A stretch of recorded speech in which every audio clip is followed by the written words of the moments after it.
Hello, everyone, and welcome back to Reshape the Soul. As you know, we have been talking about obstacles to walking in our purpose, and I am super excited to have Denise Taylor with us today. She's going to share with us the kind of obstacles that she's been had to walk through, what she's been able to do to continue to walk in purpose. Because let's be honest, we answer the call, right? We answer that call. We want to do our best to walk in the purpose that we know that God has given us. But life does not stop happening when we do that. And so a lot of times there's obstacles that come up, and it really can be discouraging, and it can be a barrier to us to continue. And so I wanted to talk with some people who I know are really pushing through, who are walking in purpose, who are out here still doing it, even though we know life is still happening. How are they walking through the obstacles that they have faced and getting to the purpose that God has given them? And so, Denise, thank you so much for being here today. I just want to honor you for taking the time to be with us and share with us what you've done to be able to continue to answer the call that God's given you over your life. And if you wouldn't mind, if you could just share some things about yourself, who you are, what you do, how you show up to serve, and then we'll jump right into the questions. Well, Nneka, I want to say thank you for inviting me. It's always a pleasure to sit in the guest seat. Yes. So as you were talking, I have to tell you, I'm just on an incredible journey with God. I'm discovering a lot along the way. Where I started, it has evolved, and I'm grateful that I allowed myself to be open to the process. It absolutely hasn't been easy, but I will tell you, there has been nothing like the satisfaction and fulfillment that has come from serving. So, as a context, I help women build a life that they love, right? So, for me, my initial message was around serving women in the context of relationships. And boy, has it ever evolved from there. As I started serving in that whole notion of God gives you more on the way than he does at the start, he certainly did that for me. He gave me more purpose and more meaning, and he expanded the context and the focus. The seat that I sit in right now is around embracing our power. That's my favorite phrase, is I want us to embrace our power. And that comes from the scripture that God hasn't given us a spirit of fear, but that he's given us power. And I believe that when we embrace our power, we can be, do, have, and achieve the things that we want. And so my goal is to help us get past all of those things standing in the way of us enjoying our life, enjoying our experience of life. The other thing that I believe is that God really did say we could have life more abundantly. And when he said that, he meant that. And so there really isn't any limitations other than the ones that we set. So when you start talking about obstacles to walking in purpose, this is an excellent place to anchor in, because some of those obstacles are the very things that keep us from experiencing the best that God wants us to enjoy. And so I just consider myself the person that's there championing us to really evolve and become who we believe God is inspiring us, divinely inspiring us to be. Amazing. Yes, that is so amazing, because it's really true. We are the ones who often allow those obstacles to keep us from experiencing that abundance. And it really is sometimes a skill set to learn how to release those things and overcome those obstacles, which is why it's so important that we're talking to you today, because we need to hear from people who are making those leaps and bounds, right? So that we don't feel alone, so that we don't feel like it's a lost cause, or that we need to give up. And so just wonderful that you are in this space. And I'm so happy that you are our champion and you out here, helping us understand how we can get through those obstacles. I guess the first question I really want to ask is, what even started you on this process? What even started you on the path to saying, "Hey, I feel this pull. I feel like I have a call from God. I feel like there's something that I am supposed to be doing." How did you get started just answering the call from the beginning? So it's kind of funny because in the fall of 2019, I had surgery. and I was at home recuperating. I was home for 8 weeks. And what was interesting about the time is both of our daughters were away at school, and my husband was working very crazy hours, like extreme long days. And I'm not much of a television person. Like, I'll watch it from time to time. But what I really found in that 8 week window, it was like I was at a silence camp. Like, I was in the house, there wasn't any noise, and it was really quiet. And for me, I don't think my life has ever throttled down to be that still, right? Because one of the things that was a trauma response for me was keeping myself busy, like always having something going, always having an agenda. And so for me to get to the point where I'm recognizing silence is a really big deal, right? And so in that stillness, I really had a sense that God was calling me to more. In fact, the notion that he gave me then is the one that I still pursue now. So while I am standing up to say I help women build a life that they love, the calling for me was God said he needed me to transcend success and be significant. And what significance meant was that I needed to serve, that I needed to help other people. And so at that time, I felt that in my spirit, in my knower, like, it was so real to me that he was like, it's time for you to really begin to serve others. Now, for myself, because of my experiences, I was kind of in the scene, but not, right? I knew how to exist in places, but not have too much, meat on the bone, not to have too much involvement, be in there, but not really in there. I knew how to do that very well. I call that hiding in plain sight. I knew how to do that really well. And so it wasn't that I didn't have successful experiences, because I did. I lived a very blessed life, but I knew in that moment that God was calling me to greater. And so it kind of started, like I mentioned, with me just making myself available to try to help other women in the context of relationship. And that's kind of how I dipped my toe into the pond. But I will tell you, when I started doing that, there was something uniquely different. You see, professionally, I knew how to hit marks. I knew how to hit goals. I knew how to, make those performance reports show what they needed to show. And so I knew what success felt like. But when I started helping other people, the sense of fulfillment was way different. And so one of the things that I love to express it as is that God changed my appetite for success. It was no longer about, did you hit the performance goal? Did you achieve the revenue goals? It became about, are you making a difference in someone's life? What kind of testimonies are coming as a result of the work that you're doing? Can you look at somebody and know that you helped them get through that?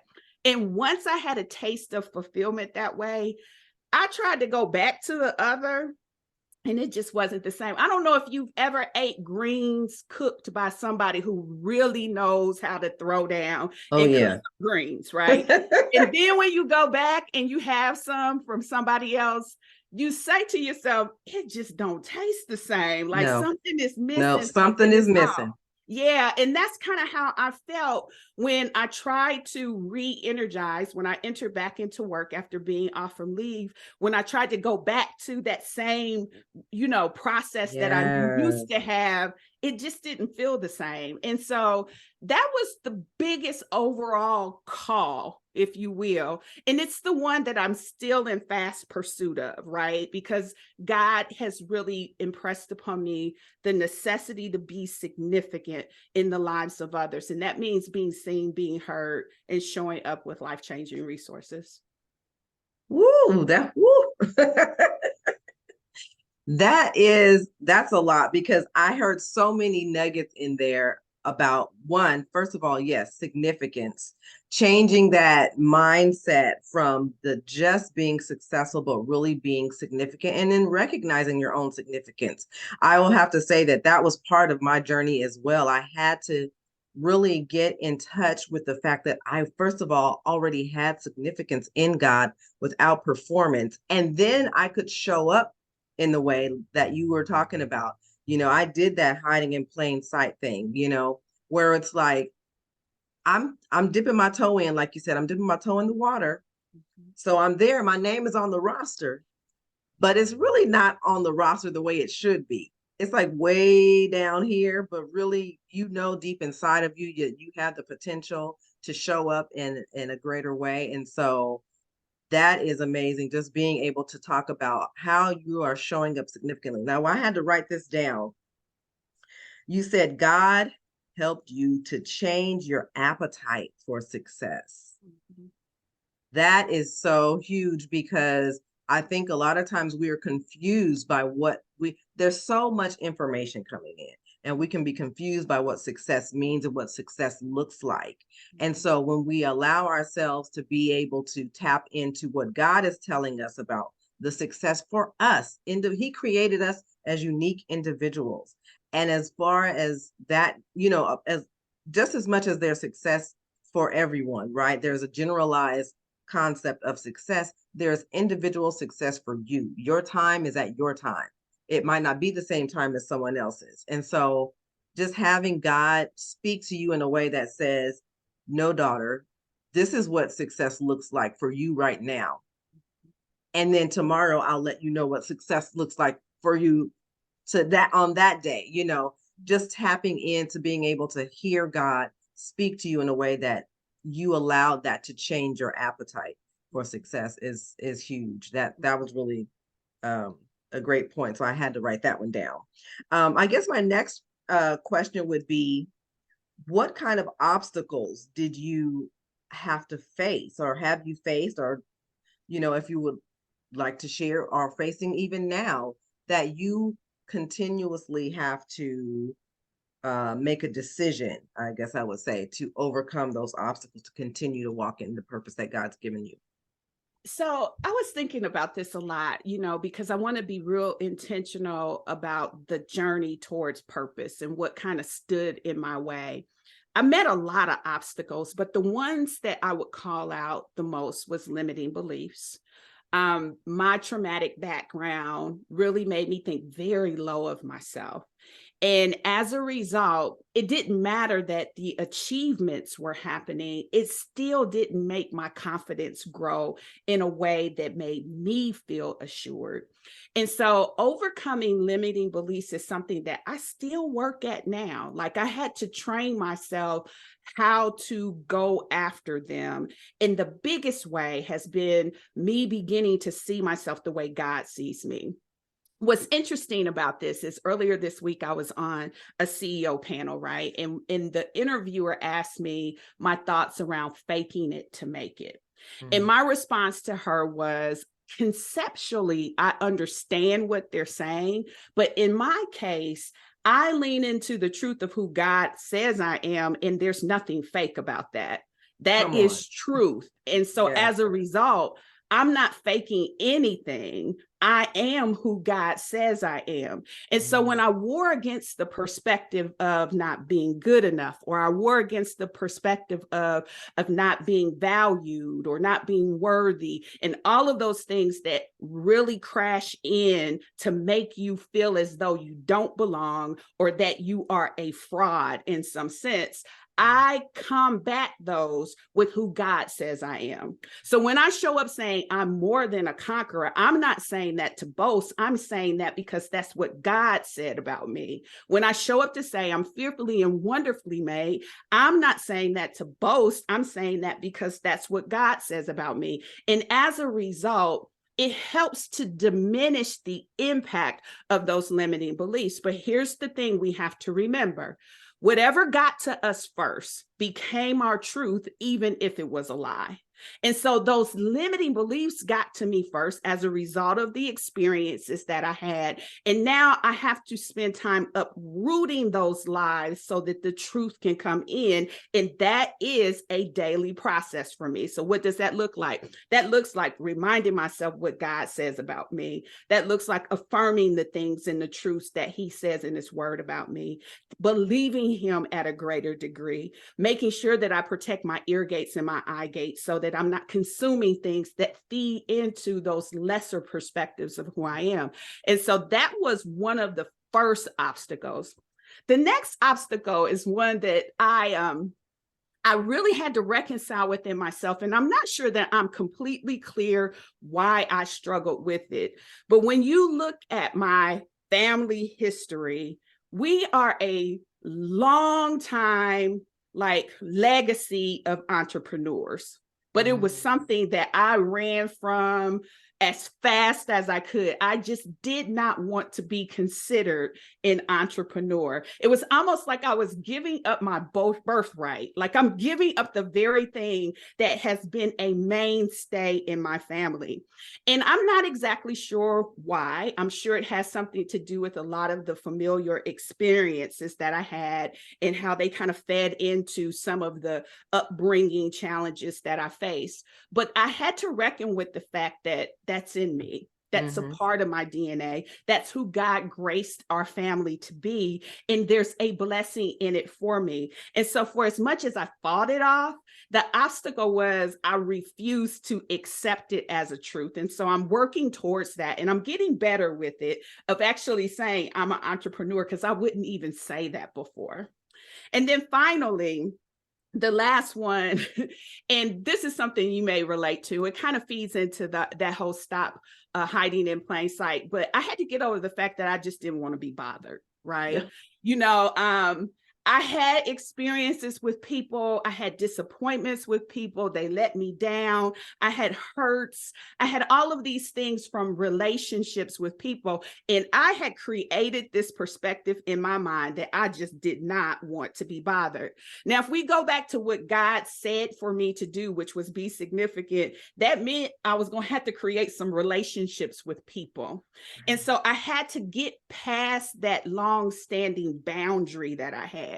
Now, the one thing that's important about boundaries is I believe that they're necessary for a period of time. They are a great protective mechanism, but until you remove the boundary some to see if you've healed enough to actually step into that space, the boundary can keep you bound.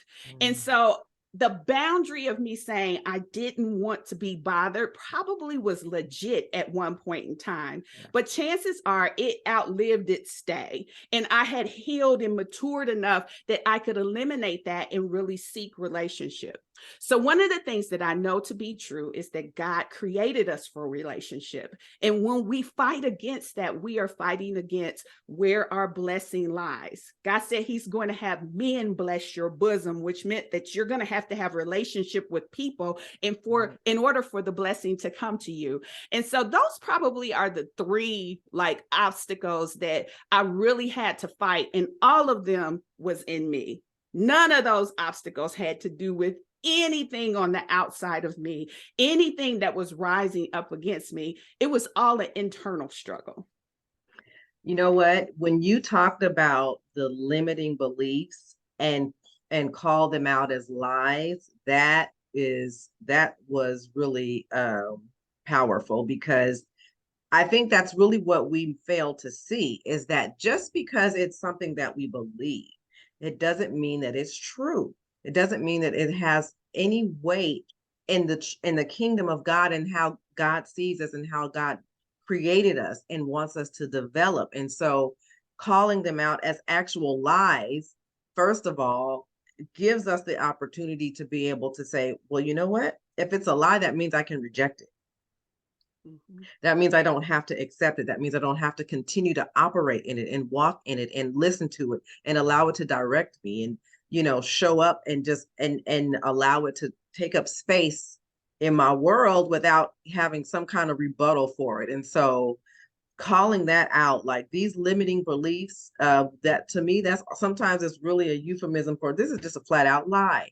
Now the lie could have been planted there, like you said, because of experiences that we had, and I shared that with you, and that early on, very early on, experiences taught me what to think about myself, Mhm. but those teachings were not true. And Mhm. so the only way to combat those teachings was to go to the one and ask him, well, who am I, and what am I, and what do you think about me, and what do you say about me? And then replacing that lie with the truth is how you make progress to walking out of that. And so that is so powerful that first of all, we got to get rid of those lies. We have to confront them as lies to in the beginning, and to really address them as a lie. Then you said that you didn't want you didn't want to be bothered. And I had to chuckle a little bit on that one, because I was like, ooh, the conviction. Because that is where I was also. Did not want to be bothered. Knew that because of relationships with people, I had gotten really comfortable turning within myself and didn't want to be bothered. But God was like, but that's selfish, Mm, it because is. he I placed something inside of you that other people need. Mhm. So you don't get to say that you don't want to be bothered. We're gonna Mm, go on and let's go on and get this healed so that you can show up. So that is, I definitely don't want to gloss over that. Sometimes a lot of us feel like we don't want to be bothered because of the impact that relationships have had on us. And that is truly an obstacle, particularly if you're in the space of helping other people heal in some form or fashion so that they could do the thing that God has told them to do. mhm. Definitely that's going to be an obstacle for you, is that you're not going to want to be bothered. You're not going to want to show up fully in the way. And when you feel that, that should be an indication that, oh, this is something that the enemy is trying to do, because I know I'm supposed to be showing up. I just don't feel like it, and I'm really behaving based on the pain that I've experienced before. So that was super powerful. I really appreciate you bringing that out. Mhm.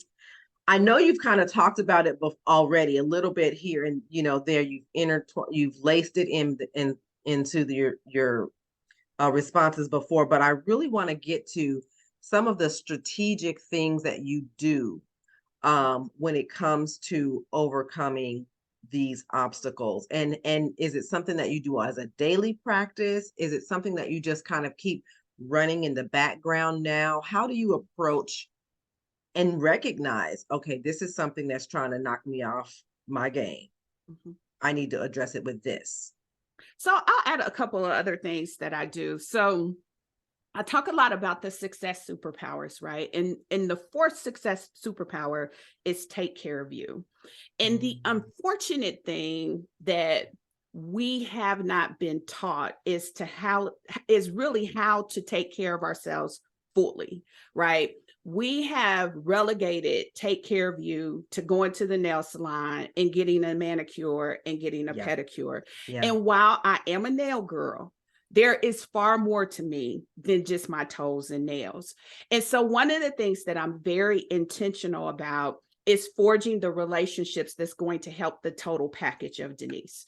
So what does that mean? That means I have a mentor relationship, someone who is encouraging me to rise and go to the next level, serving as an example and almost as iron sharpening iron. When I come into her presence, I feel cut every time because she is calling me to a higher degree, a higher standard. And for me, I've been real intentional about making sure that person is calling me to a higher standard in God, like yes, calling me to a higher standard of spirituality. And so that's a very prized seat for me because I have so many other like capabilities and talents otherwise. I want to make sure that the person who's sitting in the seat to mentor me has that as a primary objective and role.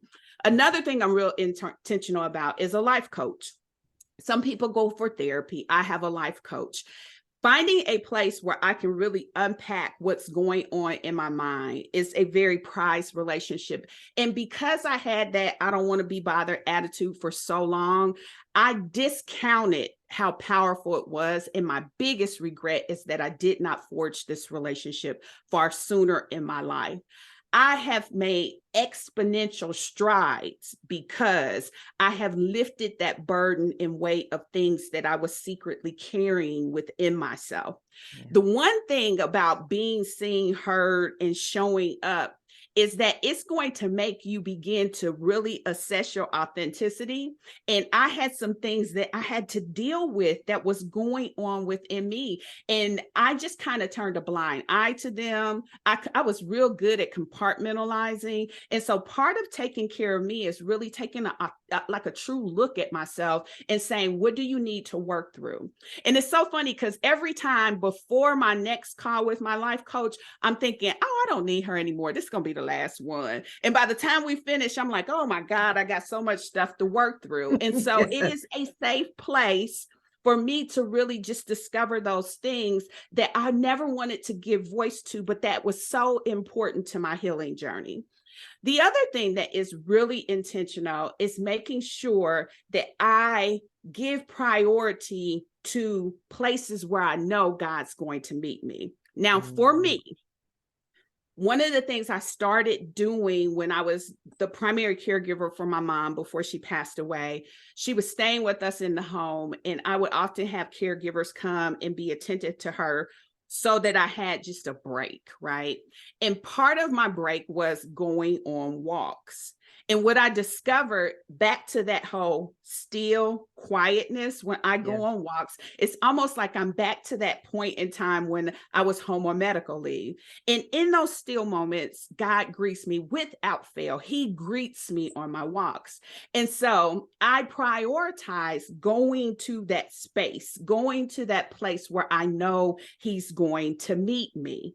And I think we have to do that because oftentimes we get busy. He meets me at my prayer table. He meets me on my walk. So what that means is I need to spend time with him, and I know where he's typically going to meet me at. So I need to show up there and prioritize being there. So those are some additional things that I do to help feed into making sure I'm progressing well. Yes, phenomenal. Like I had to write down, first of all, and we've had conversations about this before about not doing it alone, or feeling like, okay, everything that you've done to this point, okay, that's great, but you can't take yourself any further by yourself. You have to get other people on board that are not only going to help propel you forward, but that are aligned with you. So talking about the people that are going to be, the people that you talk to who are going to be helping you to not just unpack some of the things that are going on in your head, but to also give you a higher sense of uh, reaching for a higher sense of spirituality, connecting with God, aligned with sharing the word with you, aligned with sharing what God is speaking to you, because a lot of times we hear so much noise, right? For ourselves, being able to decipher it, it's too much. We need someone from the outside to come in and speak calm, speak peace, speak love, speak truth that we can't hear at the moment because we have so many things going on in our head. And until we unpack that and find someone who's aligned with us to be able to do that, that is what really helps to propel us forward. So that's phenomenal that you call that out as something that you make sure that you get a coach on board, you get a therapist on board, like, and same, I am a proponent of therapy and coaches, obviously. And so I really feel like that's when God told me, sweetheart, you've done a work, but you can't do the rest. You have to get someone on board. And so really having that as a strategy, I think is irreplaceable. You absolutely have to have that. And then you talked about giving priority to the place where God is going to meet you. I love the way you put that. I love the way you put that because I also have that, experiencing that peace and that calm and that quiet space where you can talk to God on a walk, on a nice long walk out in nature, just admiring the things that He has created, right? Giving yourself the time and space to silence your soul and get in tune with the voice of God and allowing Him to speak to you is so incredibly powerful, because you need the strength and that truth that comes straight from the Father in order to continue sometimes. Because again, like we said, life be life. And just because you on purpose doesn't mean that you're exempt from the things that are going to go on in life. And so prioritizing, that is so, I love the way you put that, prioritizing the space and the place where you know that God is going to meet you. And that could be a prayer closet. Maybe and maybe for someone who's listening, maybe they haven't established that yet. But maybe you need to establish a prayer time, a prayer closet, a prayer table, a prayer, go out and take a walk. Sometimes we're so busy, we can't really, the things that are going around in our household, we can't stop what's going on there. We might need to break away. And, just like Jesus did, when it was time to get silence and solitude, that's different from isolation, but that's a whole different conversation. And get to the side somewhere where you can just be with God and listen to his voice. Allowing yourself to do that is so important and going to be such a strengthening and powerful tool. So really appreciate you pointing that out. I just have to say that your tools, what you've shared with us, the obstacles that you have shared with us, thank you for being so vulnerable and sharing them with us, because I feel like it's a lot of us. A lot of us have, and especially with the communities that we tend to draw, that we are drawing women who have experienced trauma. They maybe have experienced, and that trauma maybe has come at the hands of someone else, some sort of abuse or some sort of relationship that broke down, or loss of a relationship, something that caused them to have some kind of traumatic response. And a lot of times those are the catalysts for the limiting beliefs and the lies that we start to believe about ourselves, to believe about what we're capable of, to believe about what we have access to. And so being able to share this in a way that points really it all back to God and how he has given us the abundance and made it available to us, is just so incredible. And I just want to thank you for sharing your vulnerability with us, sharing your tools and what you do and your strategies. I know it's going to be a blessing to everyone listening. And so if you can just share with us more about how we can connect with you, what work you're doing right now that we might be able to get in on and tap into, what's going on that you might be able to be accessed by some of the people who are listening. So, all things point back to my website, which is denisetaylor.live. I have a pretty robust digital footprint, but Facebook is my playground. That's where I tend to show up most. So I'm on Instagram, I'm on LinkedIn, I'm on TikTok. I will tell you, I avoid Twitter just because it just seems like a beast, and I just am not ready to take that on.